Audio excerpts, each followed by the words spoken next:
Hi everyone, I'll be presenting today some examples from observatory cases of the Open Heritage Project so that we can explore a bit good practices and models of circular governance.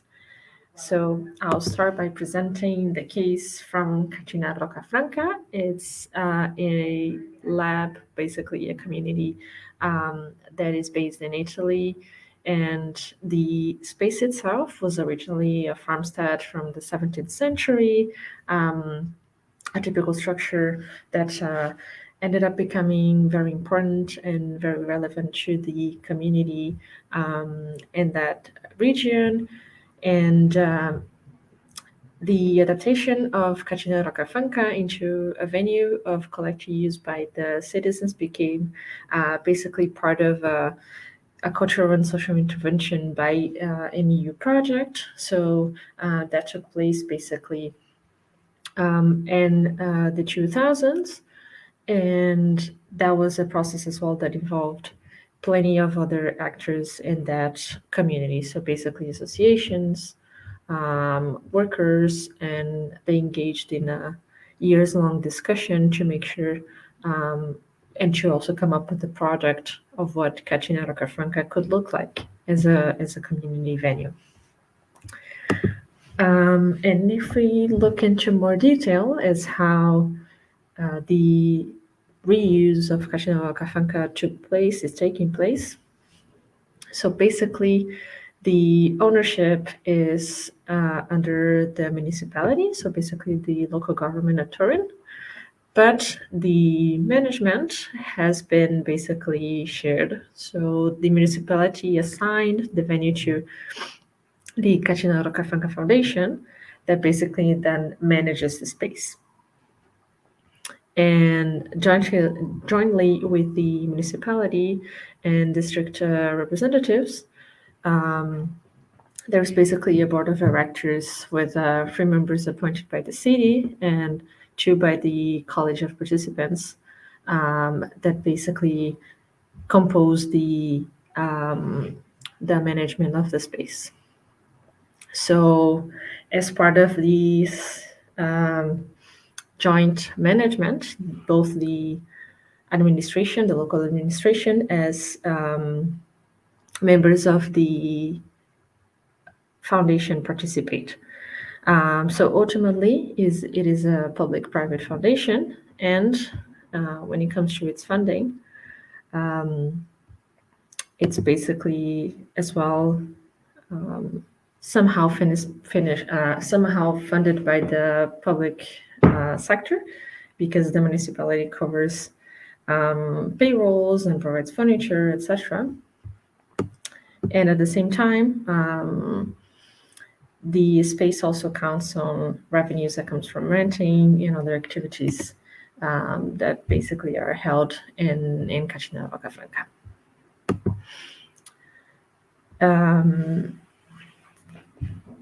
Another aspect that we could analyze from that case is also how they have been adapting to different circumstances and how the space has been managed in this context. So over more than 11 years of work, Cacina Rocafranca has basically adapted to new needs that were not necessarily envisioned back then when they managed to secure EU funds, and how that context changed across the following years.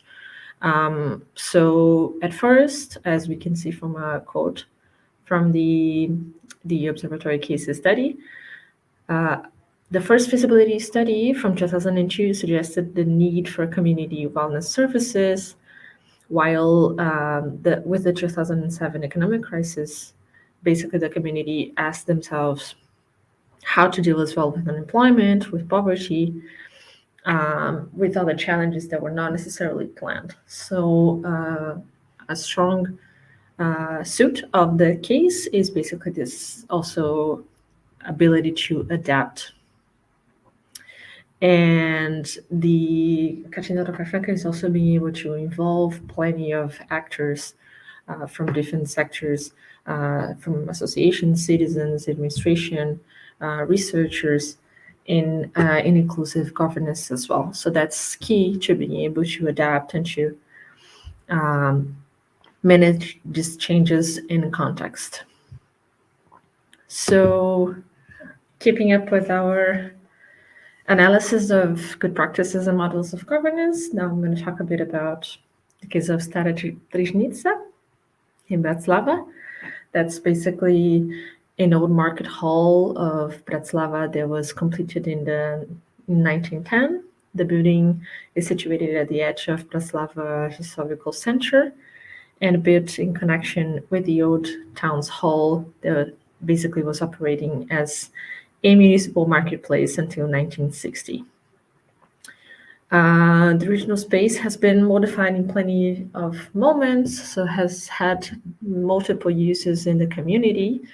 And the municipality renovated the market hall, and small shops were built in the 90s. But basically, the space was not being of full use for the community. And in 2013, basically, the NGO World Market Hall Alliance that was founded to be able to make reuse of that space went into basically trying to reconceive how the market could be used and be enjoyed by the community at that point. So basically, the use has been reconceived ever since the NGO gained access basically to the market hall.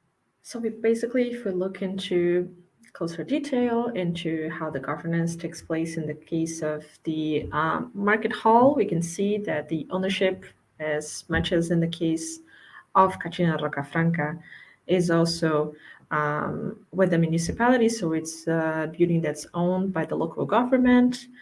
And in terms of management, it's actually quite different from the other case that we saw. So the old market hall alliance is the maintaining tenant of the market hall with a 10 plus 5-year contract with the municipality itself, which is the owner. So in turn, what the NGO has to do is basically to rent out the building spaces to businesses and to events. And when we look a bit into the funding, the scheme of funding for the old market is actually a rent to investment scheme. So the economic sustainability doesn't have to do necessarily with public subsidies, but the alliance pays actually a symbolic €1 rent per year to the municipality, and then in turn they have to invest €10,000 per month in the renovation of the market hall for the duration of the contract. So in the end, it's €120,000 per year and almost €2 million by the end of the contract that gets invested into the space. And in terms of revenues, they come basically from the rental fees from market operations and also from large events. So quite a diverse revenue scheme that we have here for the case of the old market hall. And finally, if we look a little bit into good practices also of circular governance, we can see that although there is no formalized structure. All right, I just lost my little notes. Jesus Christ. Come on, we're here.